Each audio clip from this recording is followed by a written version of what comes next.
Breaking. Prince William just stormed out of Labour's annual conference in the middle of Keir Starmer's keynote address. And what he did next has detonated a political earthquake so powerful it could bring down the government within 72 hours. Witnesses say the future king stood up, locked eyes with the Prime Minister, and walked out without saying a single word, while 2,000 Labour delegates froze in total disbelief. Minutes later, Buckingham Palace released a statement so explosive that constitutional scholars are calling it the most unprecedented royal intervention in modern British history, and leaked WhatsApp messages between senior royals now reveal a plan that could change Britain forever.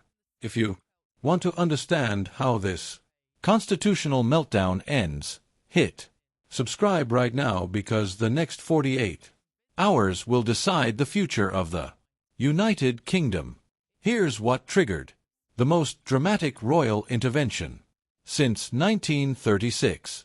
3 days earlier, Starmer announced he would deliver his conference speech not in a safe Labour stronghold, but at the Queen Elizabeth II Conference Centre, right in Westminster, just 400 yards from Parliament. His message was unmistakable. Labour would push for what he called democratic modernisation, including sweeping reforms to unelected institutions. Those two words sent panic through palace corridors. At first, Prince William had no intention of attending.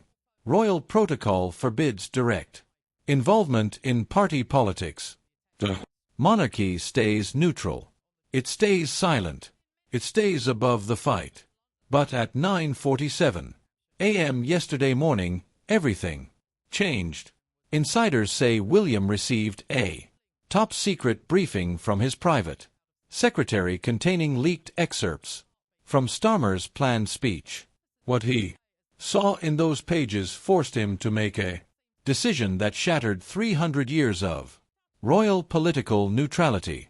According to royal sources, William immediately called his father at Balmoral. The conversation lasted 34 minutes, an eternity in royal terms. Former palace staff say such long calls almost never happen unless something historic is unfolding. One insider described it as a son asking his father for permission to do something they both knew would alter the course of British history. By 11 o'clock a.m. the choice had been made. William would attend the conference not as a ceremonial figure but as a witness. And if Starmer crossed the line, they believed he would. William had full authority to act however he saw fit. Exactly 2:15 p.m., Starmer walked onto the stage to thunderous applause. Cameras panned across the audience and briefly landed on Prince William in the third row, dressed in a navy suit with no royal insignia. He looked like an ordinary attendee, but those who understood protocol saw the message. He was there as a citizen, not a prince.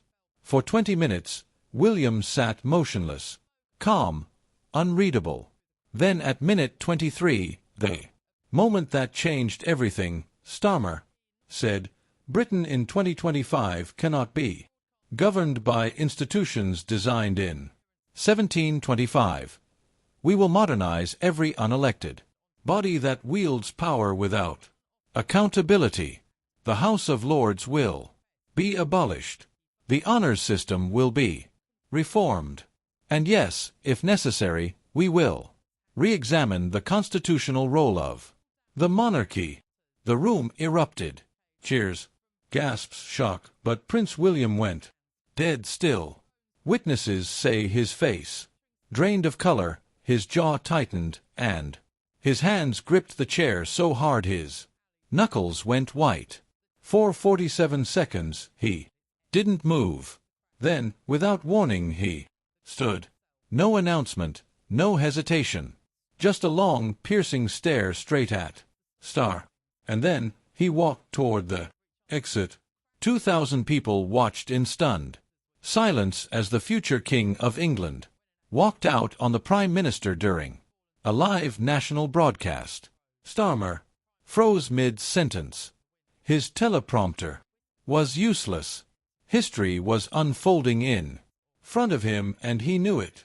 Security footage later broadcast on national TV showed what happened next in the corridor. William stopped, turned to his protection officer and said, "Make sure every outlet knows I left deliberately."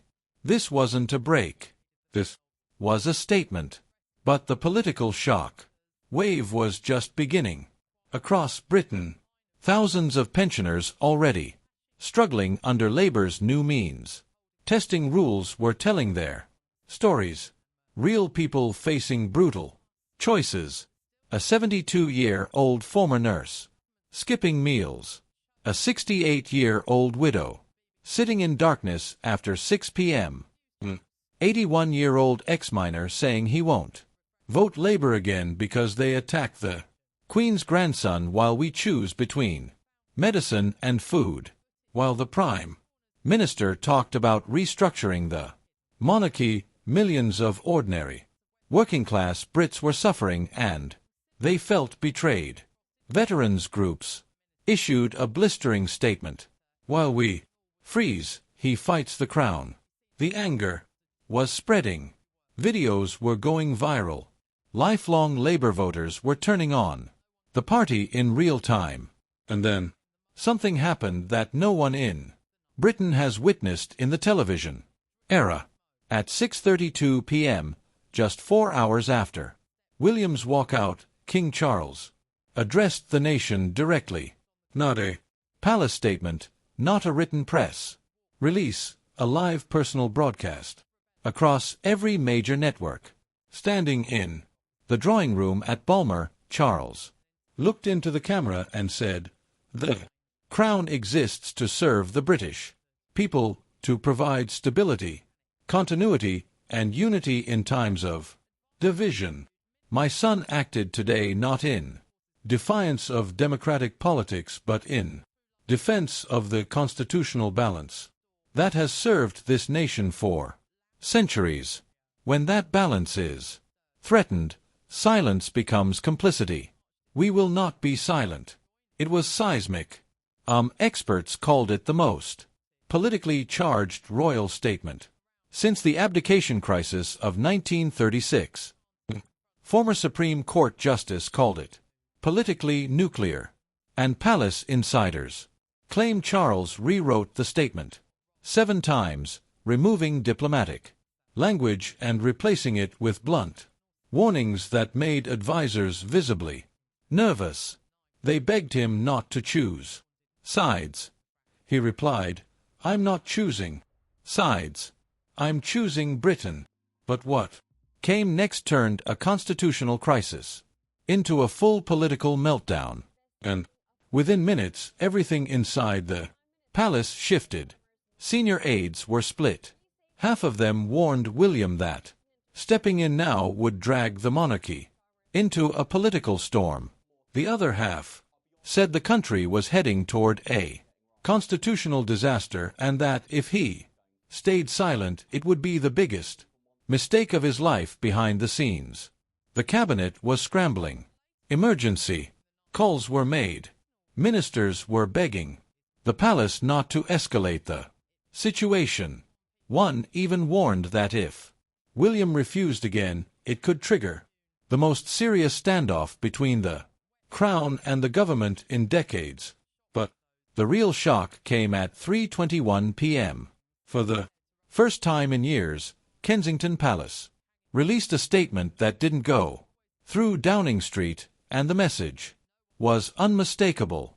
The Prince of Wales would continue his engagements exactly as planned, and no political request would alter his public duties.